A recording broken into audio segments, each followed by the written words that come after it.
Good day, sir. So I was assigned to tackle about global citizenship and digital citizenship. So what's the difference between the two? So when we talk about global citizenship, it is about recognizing and respecting diversity. So while when we talk about digital citizenship, it means showing respect and responsibility for yourself, for others, and for property.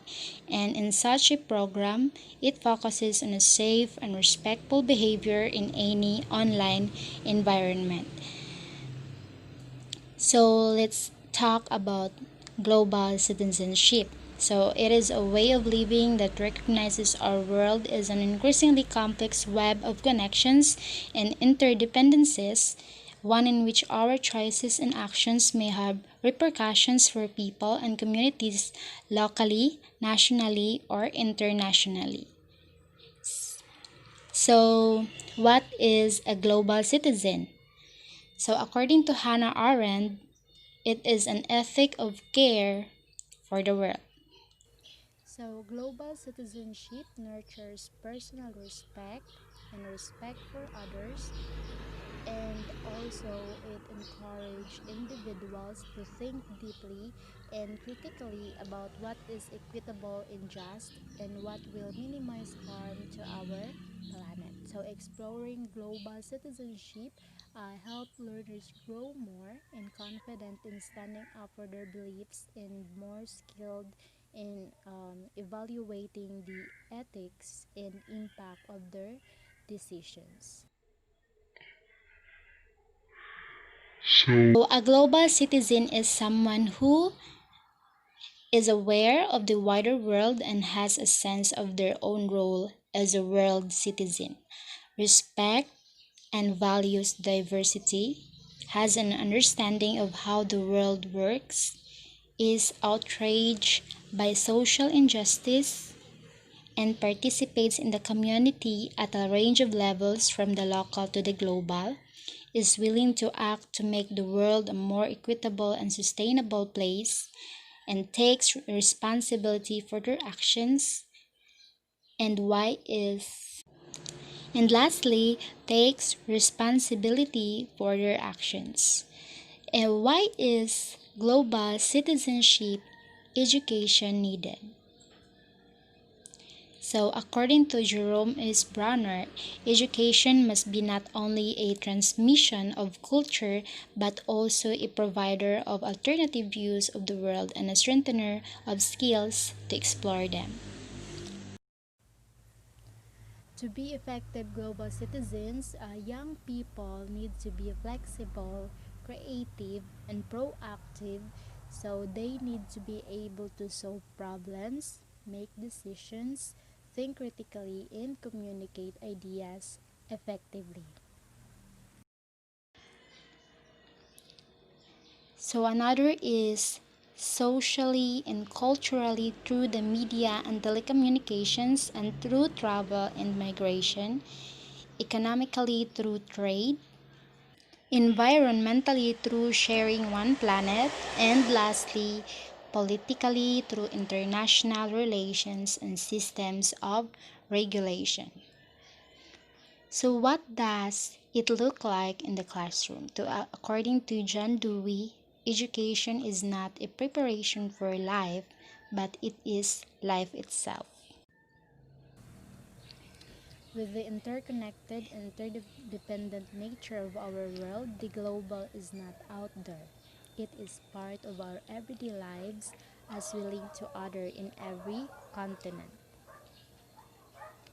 So the opportunities our fast changing globalized world offers young people are enormous, but so too are the challenges. So young people are entitled to an education that equips them with the knowledge, skills, and values in order to embrace the opportunities and challenges they encounter and to create the kind of world they want to live in, and an education that supports their development as global citizens.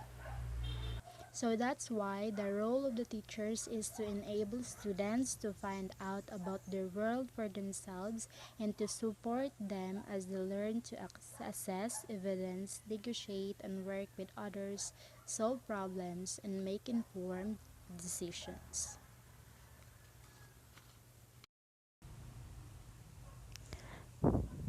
So, what is digital citizenship? So, digital citizenship is how we should act when we are using digital tools, interacting with others online, and what should be taught to help the next generation to be better stewards of this technology. So for schools and teachers, it is what and how we teach our students to interact with the online world. And devices like tablets and laptops are in many school districts, so teachers have the perfect opportunity to educate students about the digital world around them and how to be a good digital citizen. So, what does it mean to be a digital citizen? So, it refers to a person who has the knowledge and skills to effectively use digital technologies to communicate with others, participate in society, and create and consume digital content. So, why is digital citizenship so important? So, it is because children now have access to personal devices before they leave elementary school, and schools are also giving students technology to use or requiring them to bring their own devices to use for school purposes. And it is important to teach students how to use their technology appropriately so that it doesn't have negative impact on their future. So there are consequences to all of our actions, and students need to know and understand this so that they know their limitations as a citizen in the online world.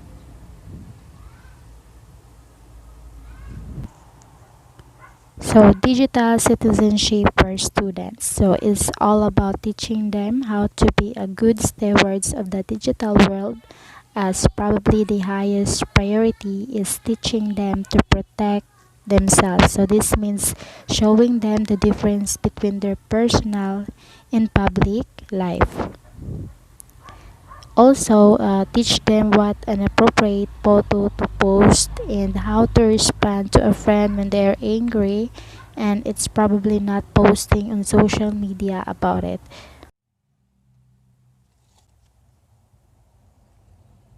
Students also need to learn the digital relationships, where the internet is a great place to meet new people, but at the same time, a dangerous world where people seek harm can exist.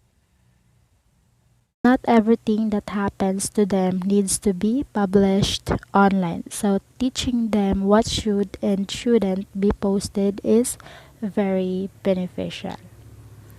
So, both global and digital citizenship is important because having a responsible and ethical citizenry is essential to healthy and peaceful life in the world we all share. So a global digital citizen enjoys the benefits of being in our connected world while practicing some significant responsibilities at the same time. Thank you.